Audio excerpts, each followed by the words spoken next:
اعوذ باللہ السمیع العلیم من الشیطان الرجیم من حمزہ ونفخہ ونفثہ بسم اللہ الرحمن الرحیم ربی یسر ولا تعسر وتمم بالخیر ربی زدنی علما من اجل ذلک كتبنا على بني إسرائيل أنه من قتل نفسا بغير نفس أو فساد في الأرض فكأنما قتل الناس جميعا ومن أحياها فكأنما أحيا الناس جميعا ولقد جاءتهم رسلنا بالبينات ثم إن كثيرا منهم بعد ذلك في الأرض لمسرفون إنما جزاء الذين يحاربون الله ورسوله ويسعون في الأرض فسادا أن يقتلوا أو يصلبوا أو تقطع أيديهم وأرجلهم من خلاف أو ينفوا من الأرض ذلك لهم خزي في الدنيا ولهم في الآخرة عذاب عظيم إلا الذين تابوا من قبل أن تقدروا عليهم فاعلموا أن الله غفور رحيم. یہ 3 آیات بینات ہیں. سورۃ المائدہ کی 6واں سپارہ ہے. ترجمہ ابن کثیر سے ہے. پچھلی آیت سے اس کی مطابقت آپ کو نظر ہی آ رہی ہے کہ پچھلی آیت میں کیا بیان ہوا تھا. آدم علیہ السلام کے 2 بیٹوں کا قصہ اور ایک نے دوسرے کو قتل کر دیا تھا. یہاں وہی بات بیان ہو رہی ہے, اس سے ہی ریلیٹڈ ہے. اس وجہ سے ہم نے بنی اسرائیل کے لیے لکھ دیا کہ جو شخص کسی کو قتل کر دے. یہ بنی اسرائیل کی بات ہو رہی ہے لیکن تمام انسانوں پر لکھ دیا گیا. یہ نہیں کہ ہمارے دور میں کسی کو قتل کرنا جائز ہے, نہیں. یہ اللہ نے بات لکھ دی ہے کہ جو شخص کسی کو قتل کر دے سوائے اس کے کہ وہ کسی کا قاتل ہو یا زمین میں فساد کرنے والا ہو. اس کی وضاحت ہمیں قرآن و حدیث سے بخوبی ملتی ہے کہ کچھ وجوہات ہیں جن کی بنا پر قتل جائز ہوتا ہے اور عوام الناس کے لیے نہیں. باقاعدہ جو اس کے لیے عدالتیں ہیں ان کی طرف سے جب فیصلہ آتا ہے. ایسا نہیں کہ آپ ہی اپنے ہاتھ میں قانون لیں اور جس کو چاہیں قتل کرتے پھریں, ایسا نہیں ہے. تو کچھ وجوہات ہیں جن کی بنا پر اللہ نے قتل کو جائز رکھا ہے. بلا وجہ قتل کی یہاں پر بات ہو رہی ہے, وہ کسی کا قاتل ہو یا زمین میں فساد کرنے والا ہو. پہلے کیا بات ہوئی کہ یعنی کسی کو آپ قتل نہیں کر سکتے, یہ بات اللہ نے لکھ دی ہے. تو گویا اس نے تمام لوگوں کو قتل کر دیا. ٹھیک ہے, جس نے کسی ایک بندے کو قتل کیا وہ کسی کا قاتل ہو تو اس کا کیا معاملہ ہے؟ فَكَأَنَّمَا قَتَلَ النَّاسَ جَمِيعًا, جیسے کہ تمام جمیع انسانوں کو اس نے مار ڈالا. ٹھیک ہے. اور جو شخص کسی ایک جان کو ناحق قتل ہونے سے بچائے, ٹھیک ہے, جو شخص کسی کو قتل ہونے سے بچائے تو گویا اس نے تمام لوگوں کی جان بچائی. ابھی یہ بڑی خوبصورت اس کی جو ہے یعنی کہنا چاہیے وضاحت موجود ہے, میں آپ کو بتاتی ہوں ابھی. اور ہمارے رسول واضح نشانیاں لے کر ان کے پاس آئے. رسولنا, ہمارے رسول. پھر بے شک اس کے بعد ان میں سے بہت سے لوگ زمین میں حد سے نکل جانے والے ہیں. جو لوگ اللہ اور اس کے رسول سے جنگ کرتے ہیں, کیا بات ہو رہی ہے؟ انما جزاء الذین یحاربون اللہ ورسولہ, اللہ اس کے رسول سے جنگ کرتے ہیں اور زمین میں فساد کے لیے بھاگ دوڑ کرتے ہیں. اب جتنے لوگ فسادی ہیں وہ خود ہی اپنے آپ پر غور کر لیں کہ وہ کیا کر رہے ہیں. زمین پر فساد کے لیے بھاگ دوڑ کرتے ہیں. ان کی سزا تو صرف یہ ہے کہ انہیں قتل کیا جائے یا سولی دی جائے یا ان کے ہاتھ اور پاؤں مخالف جانب سے کاٹ دیے جائیں. مخالف جانب سے کیا کہ اگر داہنا ہاتھ کاٹا ہے تو بایاں پاؤں کاٹیں. مخالف جانب سے کاٹ دیے جائیں یا انہیں جلا وطن کر دیا جائے, ان کو اپنے ملک سے اپنے وطن سے نکال کر باہر بھگا دیا جائے, یا یہ دنیا میں ان کے لیے ذلت ہے اور آخرت میں ان کے لیے بہت بڑا عذاب ہے, سوائے ان لوگوں کے جو اس سے پہلے کہ تم ان پر قابو پاؤ توبہ کر لیں. ٹھیک ہے, یعنی استثناء دی گئی کہ وہ لوگ جو نادم ہو گئے, یہ کام کر تو لیا لیکن ندامت نے ان کو گھیر لیا اور انہوں نے اپنے آپ کو عدالت کے سامنے, حاکم وقت کے سامنے, قاضی کے سامنے پیش کر دیا اس سے پہلے کہ ان کو پکڑا جاتا. ٹھیک ہے, اس سے پہلے کہ ان کو گرفتار کیا جاتا انہوں نے اپنے آپ کو خود پیش کر دیا کہ اور توبہ کے لیے وہ کیا ہوا, راضی ہو گئے. ٹھیک ہے, تو یعنی از خود ان کو ندامت ہوئی، از خود وہ حاضر ہو گئے، گرفتار کر کے نہیں لائے گئے۔ یہاں پر حرف استثناء نے ان کو الگ کر دیا، ایکسیپشن دی گئی ان کو، سوائے ان لوگوں کے جو اس سے پہلے کہ تم ان پر قابو پاؤ۔ قابو پانا کیا ہے؟ گرفتار کر لو ان کو، ٹھیک ہے، توبہ کر لیں۔ یا پس تم جان لو کہ بے شک اللہ بہت بخشنے والا، بڑا رحم کرنے والا ہے، ٹھیک ہے۔ یعنی اگر انہوں نے صدق دل سے توبہ کر لی، معافی مانگ لی، رجوع کر لیا انہوں نے، تو پھر یہ ہے کہ اللہ تعالیٰ ان کو اپنے فضل و کرم کے صدقے سے معاف فرما دیں گے۔ یہ اللہ تعالیٰ نے یہاں بیان فرمایا کہ من اجل ذالک، اس وجہ سے ہم نے بنی اسرائیل کے لیے لکھ دیا کہ جو شخص کسی کو قتل کر دے سوائے اس کے کہ وہ کسی کا قاتل ہو، ٹھیک ہے۔ قاتل کو قتل کرنا کیا ہے؟ اسلام کا حکم ہے کہ قاتل کو قتل کیا جائے گا، ٹھیک ہے۔ لیکن اس کے علاوہ اگر کسی نے کسی کو قتل کر دیا تو یہ پھر زمین میں فساد پھیلانا ہے، اور ایک شخص کے قتل کا کتنا بڑا جرم ہے۔ یہاں پر بات یہ ہو رہی ہے کہ بنی اسرائیل، تو کوئی یہ نہ سمجھے کہ یہ صرف خاص بنی اسرائیل کے لیے ہے، ٹھیک ہے، بلکہ سب لوگوں کے لیے ہے، سب لوگوں کے لیے ہے۔ ایسا نہیں ہے کہ بنی اسرائیل کے خون دوسرے مسلمانوں کے خون سے زیادہ قیمتی تھے تو ان کے لیے جائز نہیں تھا، اور آج کے مسلمانوں کے لیے یا آج کے انسانوں کے لیے جائز ہے کہ کسی کو بھی قتل کرتے پھریں، نہیں، بالکل بھی نہیں، کسی کے لیے بھی جائز نہیں ہے۔ جو استثنائی صورتیں ہیں قتل کی، وہ استثنائی صورتیں ہیں، وہ ایک الگ چیز ہے، جیسے کہ کوئی شادی شدہ مرد یا عورت غلط کام کریں بے حیائی کے، یا یہ کہ کوئی قاتل ہو تو اس کے بدلے میں، یا کوئی ڈاکہ ڈال رہا ہے اور ڈاکہ ڈالتے وقت کسی نے اپنی سیفٹی کے لیے، اپنی حفاظت کے لیے اس کو مار دیا، تو یہ کچھ صورتیں ایسی ہیں کہ جس کی وجہ سے اس کا مارنا جائز ہو جاتا ہے۔ ادروائز اسلام کا حکم صاف اور واضح موجود ہے کہ کسی انسان کو آپ قتل نہیں کر سکتے۔ جو شخص کسی کو قتل کر دے تو گویا اس نے تمام لوگوں کو قتل کر دیا۔ اس پر تھوڑا سا اس کو سمجھنے کی کوشش کرتے ہیں، سیر حاصل بحث کرتے ہیں۔ یہ تو آپ بھی جانتے ہیں کہ ایک آدمی کا قتل کرنا اور 100 آدمیوں کا قتل کرنا لازمی بات ہے کہ فرق نظر آ رہا ہے نا، کہ کسی بندے نے ایک بندے کو قتل کیا اور کسی نے 100 کو کیا ہے، تو زیادہ سنگین جرم کس کا ہے؟ سنگین جرم اس کا ہے جس نے 100 کو کیا ہے، جس نے زیادہ کو کیا ہے۔ لیکن یہاں سمجھنے کی چیز کیا ہے؟ جس انسان کے نزدیک ایک بندے کی قدر و قیمت نہیں ہے، اس کو بلا وجہ مار سکتا ہے، وہ کسی کو بھی مار سکتا ہے، ٹھیک ہے۔ جو ایک بندے کا قاتل ہو سکتا ہے، ایک بندے کی جان کا دشمن ہو سکتا ہے، وہ کسی کی بھی جان کا دشمن ہو سکتا ہے، وہ پوری انسانیت کا دشمن ہے، کیونکہ بلا وجہ وہ فساد پھیلا رہا ہے نا، بلا وجہ مارنے کی بات ہو رہی نا۔ جس نے بلا وجہ کسی جان کو تلف کیا، قتل کیا، اس کی جان لی، ٹھیک ہے، تو گویا کہ اس نے تمام انسانیت کو برباد کر دیا اور زمین میں اس نے فساد پھیلایا۔ اب آپ دیکھ سکتے ہیں کہ کچھ لوگ ایسے ہوتے ہیں، فسادی ہوتے ہیں فطرتاً، کچھ لوگ نہیں بلکہ زیادہ تر لوگ فسادی ہوتے ہیں، وہ زمین میں فساد پھیلانا ان کا کام ہی ہوتا ہے، مختلف انداز سے، کبھی چغلی کی صورت میں چغلی کر رہے ہوتے ہیں، ادھر کی ادھر کر رہے ہوتے ہیں، وہ بھی فساد کی ایک قسم ہے نا، فساد پھیلانا ہی تو ہے۔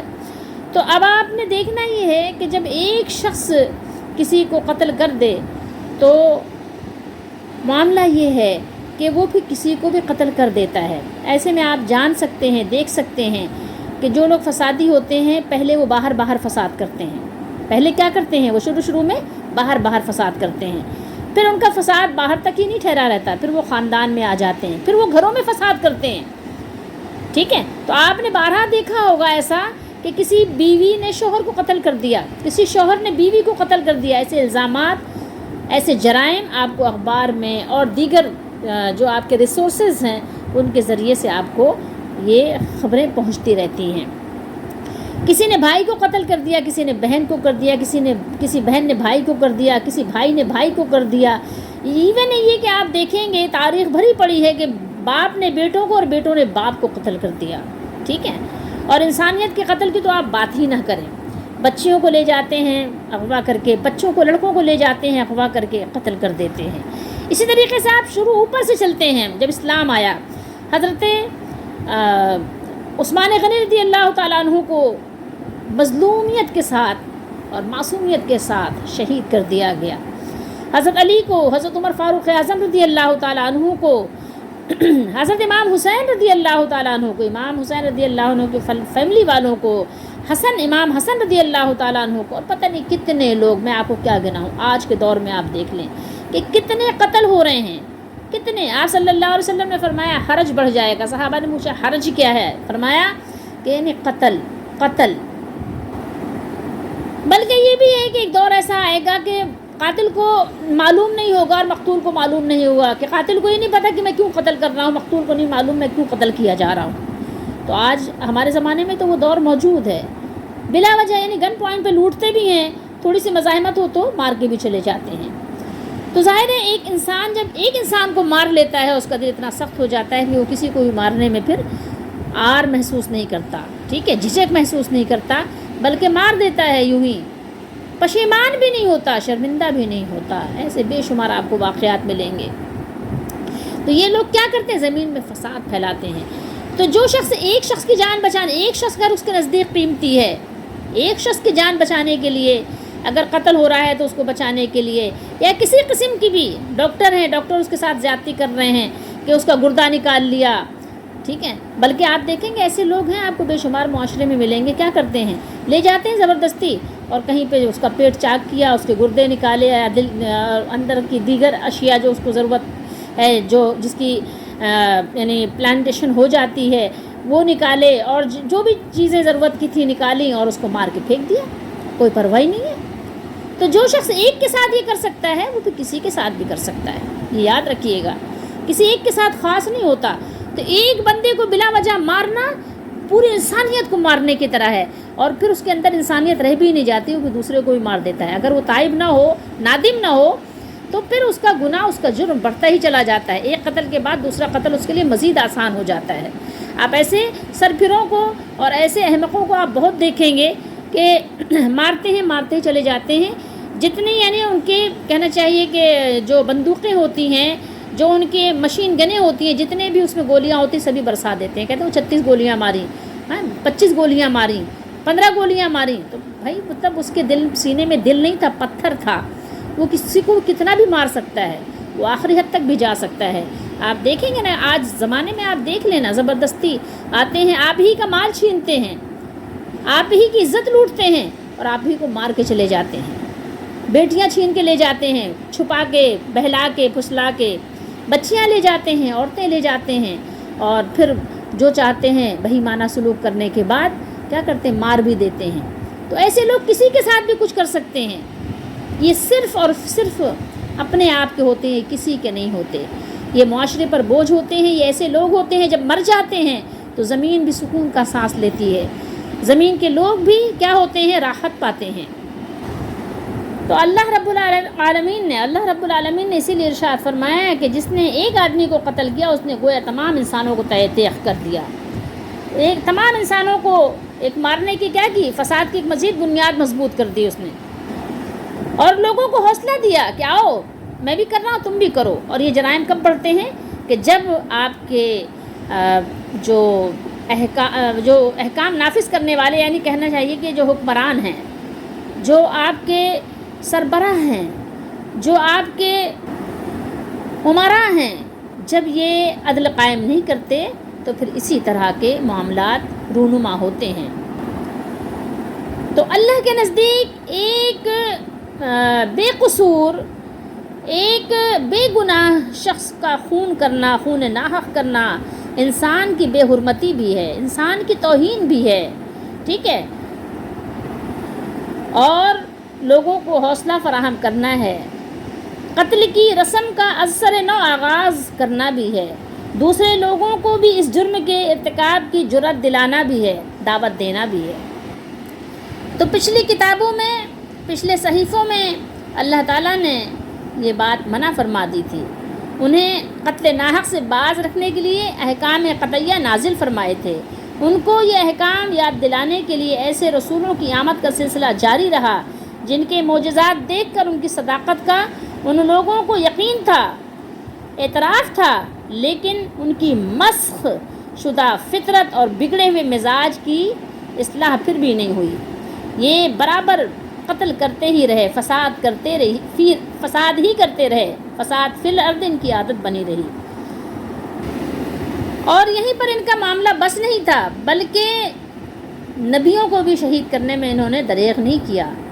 آپ پڑھیں قرآن بیان کرتا ہے کہ انبیاء کو انہوں نے ناحق شہید کیا، انبیاء کے ساتھ انہوں نے ظلم و زیادتی کی۔ یہ وہ قوم تھی، ہمارے دور میں تو ہمارے نبی علیہ الصلوۃ والسلام آخری نبی تھے، اب نبی آنا نہیں ہے۔ اگر ہمارے دور میں بھی نبی آتے تو اللہ معلوم کہ لوگ ہمارے دور میں آنے والے نبیوں کے ساتھ کیا کرتے۔ تو ہمارے نبی تو محمد رسول اللہ آخری نبی ہیں، اب آپ کے بعد کوئی نبی نہیں ہے، ٹھیک ہے، لا نبی بعدی، آپ صلی اللہ علیہ وسلم نے فرما دیا، اور قرآن نے بھی فرما دیا کہ اب آپ کے بعد کوئی نبی نہیں ہے، آپ تو خاتم ہیں۔ بہرحال لیکن یہ ہے کہ قرآن نے بیان کیا ہے کہ بے شمار جگہ کہ انہوں نے انبیاء کو ناحق شہید کیا، بغیر کسی وجہ کے، معصوم اور مظلوم انداز سے وہ شہید ہوئے۔ تو یہ فطرت رہی ہے انسانوں کی، اور انسان اکثر جھگڑالو ہے۔ ان کے بھی مزاج ایسے ہی بگڑے ہوئے تھے جیسے آج ہمارے زمانے میں ہمارے مزاج بگڑے ہوئے ہیں، ٹھیک ہے، ہماری فطرت بگڑی ہوئی ہے، ہمارے اخلاق بگڑے ہوئے ہیں، تو ایسے ہی ان کے بھی مزاج بگڑے ہوئے تھے۔ برابر وہ فساد اور قتل پر آمادہ رہے، اور انہوں نے اپنے رسولوں کو، اپنے پیغمبروں کو، جن پر وہ بظاہر ایمان بھی لا چکے تھے، ان کو تختِ دار پر لٹکانے کے لیے انہوں نے ذرا سی بھی جھجک محسوس نہیں کی۔ کسی کو انہوں نے پھانسی پر چڑھا دیا، نعوذ باللہ، کسی کے سر پہ انہوں نے آرا چلایا، آرا چلانے سے بھی باز نہیں ہے، سر پہ آرا چلا کر کیا حشر، اللہ معاف کرے کہ پتہ نہیں مطلب کس قسم کے لوگ تھے، اس سے بھی وہ باز نہیں آئے، ٹھیک ہے۔ تو آپ اور میں یہ توقع کر سکتے ہیں، قرآن بیان کر رہا ہے کہ وہ نبی کریم محمد رسول اللہ صلی اللہ تعالیٰ علیہ وآلہ وسلم کے لیے بھی سازشیں کرنے سے باز نہیں آئیں گے۔ اللہ کے رسول محمد صلی اللہ علیہ وسلم کو طرح طرح کی وہ اذیت دیتے ہی تھے، آپ کے خلاف ناپاک سازش کرتے ہی رہتے تھے، اس سے تو وہ باز نہیں آتے تھے، اور نہ وہ باز آئے، ٹھیک ہے، وہ کرتے ہی تھے اس طرح کے حرکات، اس طرح کے کام۔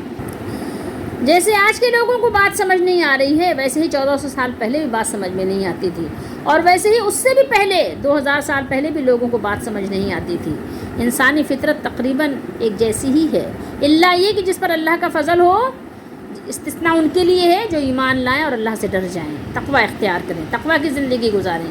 اس آیت مبارکہ کو دیکھیے کہ یہاں کیا بیان ہوا، انما جزاء الذین یحاربون اللہ ورسولہ، یہ آیت دیکھیے، یہ آیت محاربہ کہلاتی ہے۔ مراد وہ لوگ ہیں جو اس حکومت کے خلاف بغاوت کرتے ہیں جو اللہ اس کے رسول کے احکام نافذ کرنے والی ہے، ٹھیک ہے، جو دین کو، شریعت کو نافذ کرتی ہے، اس حکومت کے خلاف یہ لوگ بغاوت کرتے ہیں، اور اسلام کی سرزمین میں ڈاکہ ڈالتے ہیں، لوٹ مار کرتے ہیں، فساد پھیلانے کی کوشش کرتے ہیں، اور قتل و غارت کا بازار گرم کرتے ہیں۔ حاکم وقت ان 4 سزاؤں میں سے کوئی بھی سزا انہیں دے سکتا ہے، ٹھیک ہے۔ یہ دنیا میں اتنی بڑی سزا اللہ تعالیٰ نے ان لوگوں کو آپ دیکھیں سنائی ہے۔ یہ لوگ دیکھیں اللہ اس کے رسول سے جنگ کرتے ہیں، کیونکہ اللہ اس کے رسول کے حکم کی خلاف ورزی کرتے ہیں، اور زمین میں فساد کے لیے بھاگ دوڑ کرتے ہیں۔ وَيَسْعَوْنَ فِي الْأَرْضِ، ان کی سعی کیا ہوتی ہے، ان کی بھاگ دوڑ کیا ہوتی ہے، زمین میں فساد کرنے کے لیے ہوتی ہے۔ یہ آپ ذرا غور کیجئے۔ تو یہ کن لوگوں کی طرح ہیں؟ یہ ان لوگوں کی طرح ہیں جیسے کہ مسلمانوں کا کافروں سے مقابلہ ہو تو وہ جو حربی آپ کے سامنے ہوتے ہیں، تو ان کا بھی معاملہ کس کی طرح ہے؟ حربیوں کی طرح ہے، جنگ کرنے والوں کی طرح ان کا بھی معاملہ ہے۔ حاکم وقت ایسے لوگوں کو ان سزاؤں میں سے جو چاہے سزا دے سکتا ہے، ٹھیک ہے۔ اسی کے ساتھ ہم آپ کو ایک بات اور بھی بتاتے چلیں کہ کچھ لوگ ایسے ہیں جن کی نماز جنازہ نہیں ہے۔ تو وہ کون لوگ ہیں؟ ایک تو وہ لوگ ہیں جو اپنے ماں باپ کے قاتل ہیں۔ اگر کسی نے، بیٹی یا بیٹا اگر اپنے ماں باپ کو قتل کر دے تو اس کی نماز جنازہ نہیں ہے۔ آپ کو معلوم ہے اس کو کیا کیا جائے گا؟ اس کو لے جا کے زمین کا گڈھا کھودا جائے گا اور اس میں دھکا دے کے گرا دیا جائے گا اور زمین کو بند کر دیا جائے گا، بس۔ دوسرے وہ لوگ ہیں جو ڈاکہ ڈالتے ہیں لوگوں کے گھروں میں، ڈاکو ہیں، لوٹتے ہیں لوگوں کو گن پوائنٹ پہ کسی بھی طرح سے ڈرا دھمکا کے، اور ایسی صورت میں اگر وہ مار دیے جائیں تو ان کی بھی نماز جنازہ نہیں ہے، ٹھیک ہے. ڈاکہ ڈالتے وقت اگر وہ مار دیے جائیں تو ان کی نماز جنازہ نہیں ہے. ان کو بھی کیا کیا جائے گا، قبرستان لے جائیں اور کھڈا کھودیں اور اس میں ان کو ڈال کے اندر اترے بھی نہیں کوئی، اوپر سے ان کو پھینک دیں. یعنی گویا اس طرح سمجھیے یہ قبر ہے، ٹھیک ہے، اور یہاں پر اس کی لاش کو رکھا آپ نے اور اوپر سے ہی یوں دھکا دے دیا، اندر ڈال دیا، ٹھیک ہے. اس کے بعد مٹی ڈال کے بند کر دیا، کیونکہ یہاں لعنت برس رہی ہے، یہاں آپ کو زیادہ دیر کھڑا ہونا نہیں، اس کے قبر میں اترنا نہیں. تیسری وہ قسم ہے کہ جو مرتد ہو جاتے ہیں. مرتد جانتے ہیں آپ کسے کہتے ہیں؟ جو اپنا دین بدل لے، یعنی مسلمان تھا، ٹھیک ہے، پیدائشی مسلمان تھا یا بعد میں کسی وجہ سے اسلام لے آیا، ہندو کے سے مسلمان ہوا، عیسائی سے مسلمان ہوا، کسی بھی مذہب کو چھوڑ کر، یعنی جو مذہب باطل تھا اور اسلام قبول کر لیا، لا الہ الا اللہ محمد رسول اللہ کا اقرار کرنے کے بعد پھر کیا ہوا، پھر بدل گیا، پھر کافر ہو گیا، وہ مرتد کہتے ہیں اس کو. اسلام مسلمان کوئی اپنا دین بدل کے کوئی اور مذہب اختیار کر لے تو اس کو مرتد کہتے ہیں. تو مرتد کو جب قتل کیا جائے تو مرتد کی بھی نماز جنازہ نہیں ہے، اس کو بھی اسی طرح سے قبر میں ڈالا جائے گا. مطلب قبر نہیں کہتے، اس کو کھڈا کہتے ہیں، ٹھیک ہے، کھڈا کھود کے اس کو بھی ایسے ڈال دیا جائے گا. 3 قسمیں ہو گئیں. چوتھی قسم میں وہ ہیں جو عصبیت کی بنیاد پر ایک دوسرے کو قتل کرتے ہیں، ٹھیک ہے، کہ ہماری قوم ہے، غلط کرے صحیح کرے مجھے اسی کا سپورٹ کرنا ہے، اسی کا ساتھ دینا ہے. تو ایسے شخص یعنی عصبیت کی بنیاد پر ایک دوسرے کو مار رہے ہیں. میں آسان سی مثال دوں آپ کو، یہ مہاجر ہے، یہ پٹھان ہے، ایک دوسرے کو مار رہے ہیں. کس بنیاد پہ مار رہے ہیں؟ مہاجر اور پٹھان ہونے کی بنیاد پر سپورٹ کر رہے ہیں، ٹھیک ہے. مہاجر نے غلط کیا ہے تو مہاجر کو ہی سپورٹ کرے گا اگرچہ وہ لا غلطی کرے، ٹھیک ہے. پٹھان ہے تو پٹھان کو سپورٹ کرے گا. کیوں کرے گا؟ اس لیے کہ وہ پٹھان ہے، ٹھیک ہے، کوئی حق نہیں بولے گا اور بس عصبیت کی بنیاد پر ایک دوسرے کو مار رہے ہیں، قتل کر رہے ہیں، لڑ رہے ہیں. ایسے میں جو مارا جائے گا اس کی بھی نماز جنازہ نہیں ہے، اس کو بھی کھڈا کھود کے اسی کھڈے میں پھینک دینا ہے. اگرچہ یہ سب دعویٰ کرتے ہیں اسلام کا، مسلمان ہونے کا، کلمہ پڑھتے ہیں، اس کے باوجود بھی ان کی نماز جنازہ نہیں ہے. یہ 4 قسمیں میں نے آپ کو بتائی ہیں، لیکن اس کے علاوہ بھی کچھ قسمیں ہیں. بہرحال 4 قسم کے لوگ ایسے ہیں کہ جن کو میں نے آپ کو بتایا کہ ان کی نماز جنازہ نہیں ہے، باوجود یہ کہ یہ مسلمان ہونے کا اقرار بھی کریں. تو جو لوگ زمین میں فساد پھیلائیں ان کو فرمایا اللہ تعالیٰ نے ان یقتلوا، یہ کہ انہیں قتل کیا جائے. قتل کس طرح کیا جائے؟ بری طرح قتل کیا جائے ان کو، ٹھیک ہے، زبردست طریقے سے ان کو قتل کیا جائے، کیونکہ باب تفعیل کا صیغہ ہے، قتل یقتل تقتیلا، ٹھیک ہے. تو یہ ان کو قتل کیا جائے کس طرح سے؟ ان کو یعنی بہت ہی یعنی جو اللہ نے یہاں بیان کیا، ظاہر ہے اس سے زیادہ کیا ہوگا کہ ان کو سولی بھی دی جائے، یہ دیکھیں نا، اور ان کے ہاتھ پاؤں مخالف جانب سے کاٹ دیے جائیں. یہ سزائیں اللہ تعالیٰ نے بیان کی ہیں. یہ سزائیں کیسی سزائیں ہیں؟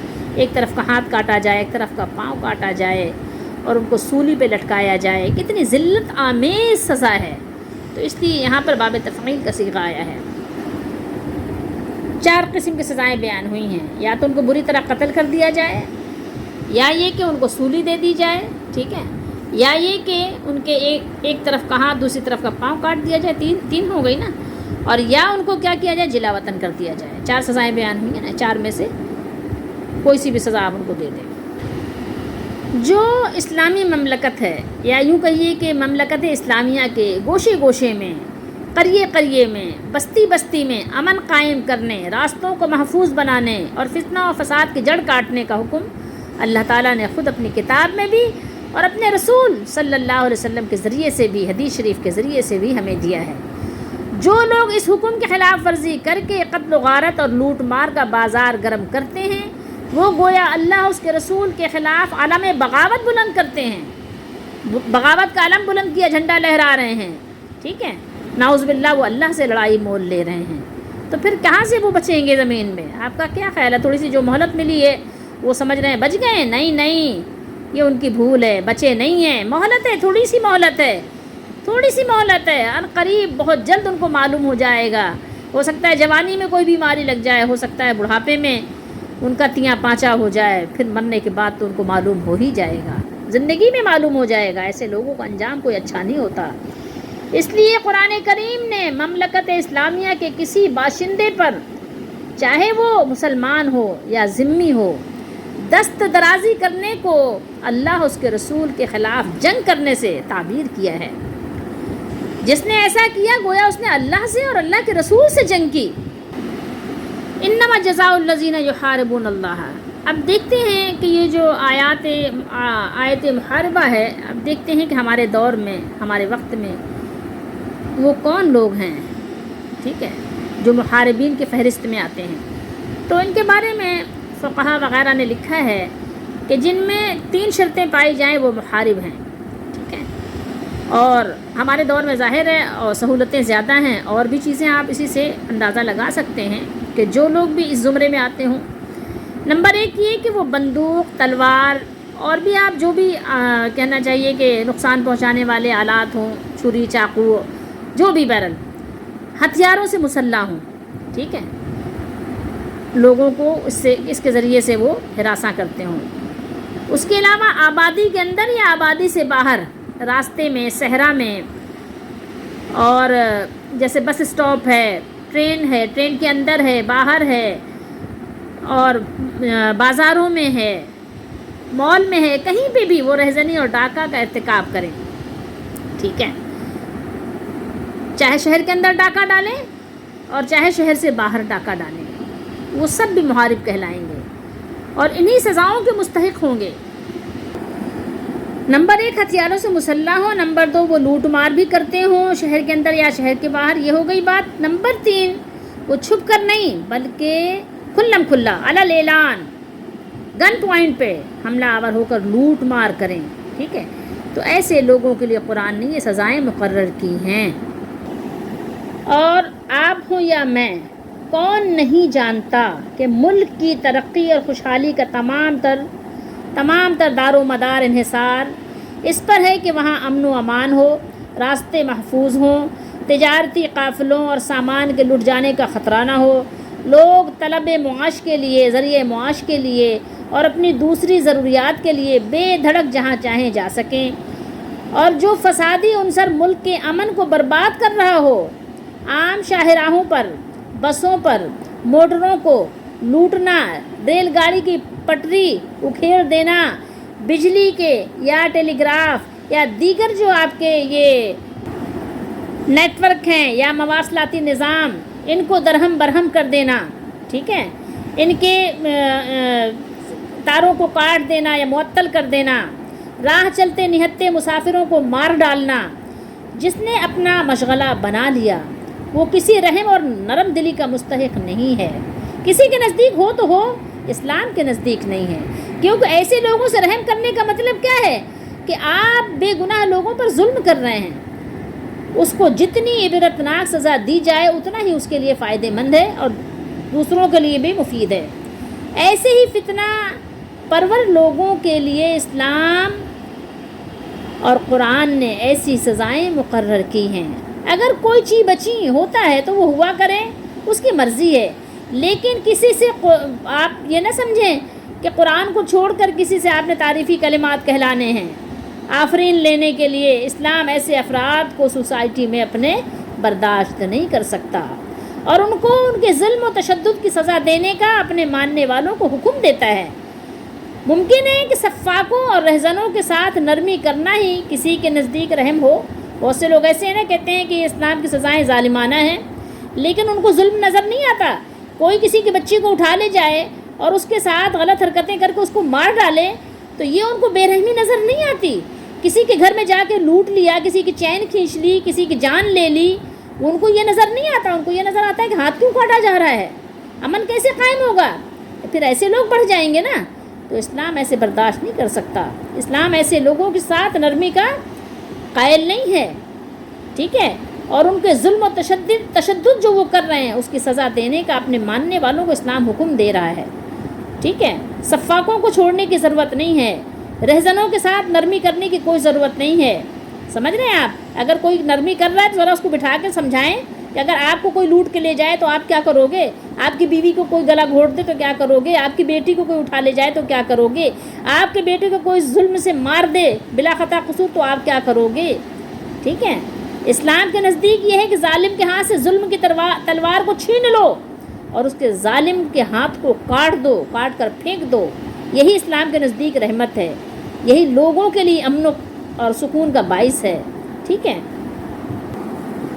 آگے مزید اللہ نے جو فرمایا حرف استثناء کے ساتھ کہ وہ لوگ جو توبہ کر لیں، الا الذین تابوا، کہ جو لوگ توبہ کر لیں. تو یہاں بات یہ ہے کہ اگر وہ گروہ جس نے یہ سب حرکتیں کی ہیں جو پیچھے بیان ہوئی، گرفتار ہونے سے پہلے توبہ کر لے، تائب ہو جائے اور اپنے آپ کو حکومت کے حوالے کر دے. ٹھیک ہے، حاکم وقت کے حوالے ہی کرنا ہوگا، کیونکہ ظاہر ہے شہر میں، ملک میں بد امنی پھیلانا، قتل و غارت پھیلانا، فساد پھیلانا، یہ تو ظاہر ہے پھر ذمہ داری حکومت پہ چلی جاتی ہے، عوام سے بات نکل جاتی ہے آگے. ٹھیک ہے، تو پھر وہ لوگ اپنے آپ کو حکومت کے حوالے کر دیں تو پھر کیا ہوگا؟ اللہ تو غفور الرحیم ہے، اللہ تعالیٰ تو ان کے قصور معاف فرما دیں گے. ٹھیک ہے، قیامت کی سزا سے تو وہ بچ جائیں گے، لیکن دنیا میں جو سزائیں بیان ہوئی ہیں وہ سزائیں ان کو ملیں گی. اور جو انہوں نے کسی کا مال لوٹا ہے تو وہ لوٹ کا مال ان کو واپس کرنا پڑے گا. کسی کو قتل کیا ہے تو اس کے بدلے میں ان کو قتل بھی ہونا پڑے گا. یہ سمجھ لیجئے کہ آخرت کی یعنی جو سزائیں ہیں وہ تو معاف ہیں، لیکن دنیا میں ان کو اپنی جو کرتوت ہے اس کا بدلہ دینا پڑے گا.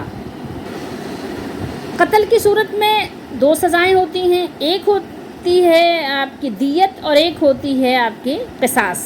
ٹھیک ہے، اب یہ حکومت وقت کی مرضی ہے. ٹھیک ہے، اب یہ آپ کے گھر والوں کے اختیار سے باہر بات نکل گئی. حکومت وقت چاہے تو دیت لے کے معاف کرے اور چاہے تو سزا دے. بہرحال تو یہ آپ کو دیت یا قصاص ادا کرنی ہوگی، اور کسی کو اگر آپ نے زخمی کیا ہے تو اس کی بھی سزا بھگتنی ہوگی. اب مجھے اور آپ کو چاہیے کہ اپنے لیے بھی اس میں سے سبق نکالیں، غور کریں کہ ہم کیا کر رہے ہیں. کیا ہم ان لوگوں میں تو نہیں ہیں کہ جو لوگ اللہ اس کے رسول سے لڑائی کر رہے ہیں، ملک میں فساد کر رہے ہیں، فساد کرنے کو دوڑتے پھر رہے ہیں.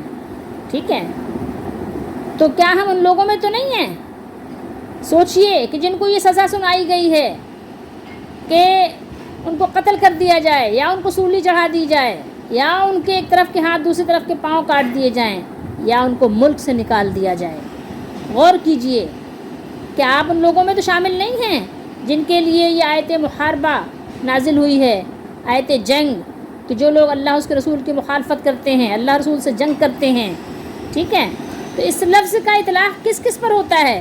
کفر پر بھی، راہزنی، مسافروں کو ڈرانے دھمکانے، زمین میں فتنہ فساد برپا کرنے اور دیگر مختلف قسم کی شرارتوں پر ہوتا ہے. اگر ہم میں اس طرح کی کوئی عادت پائی جاتی ہے تو ہمیں چاہیے کہ ہم فوراً توبہ کریں، ورنہ پھر اگر دنیا میں سزا نہیں بھی ملتی، دنیا میں آپ سزا سے تھوڑے وقت، تھوڑے ٹائم بچ بھی جاتے ہیں، تھوڑی دیر بچ بھی جاتے ہیں، لیکن بہرحال زیادہ عرصہ آپ کا پردہ نہیں رہے گا.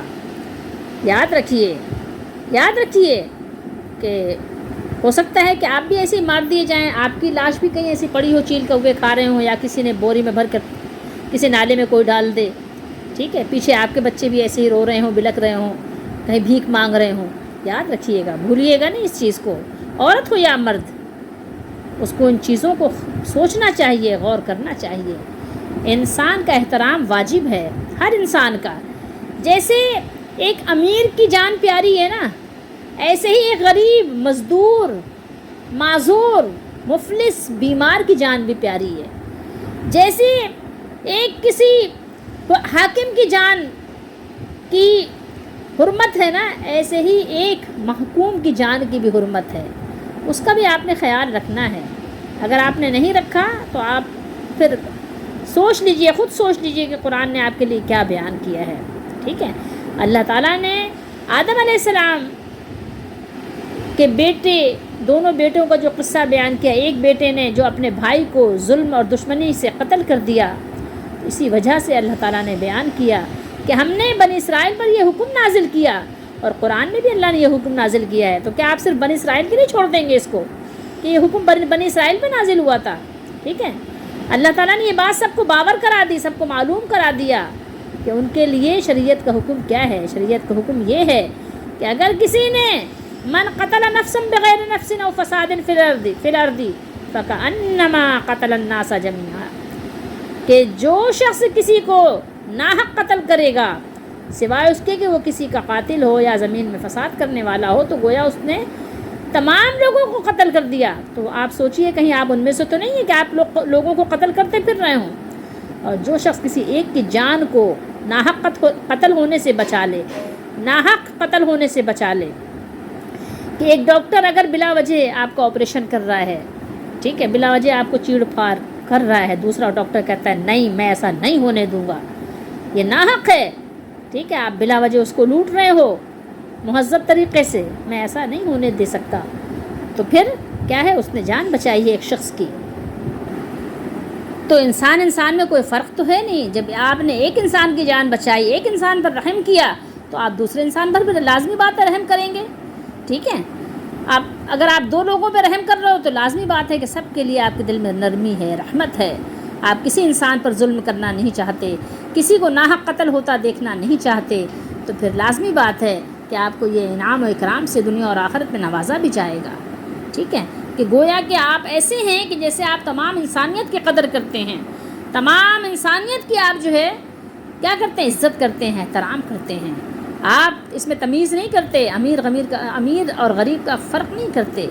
ہمیں چاہیے کہ ہم زمین میں فساد نہ کریں، کسی بھی طرح کا فساد ہو تو ہم فساد سے اوائڈ کریں، فساد کو اگنور کریں، فساد سے درگزر کریں، فساد کو دفع کریں، ٹھیک ہے، فساد سے اپنا بچاؤ کریں۔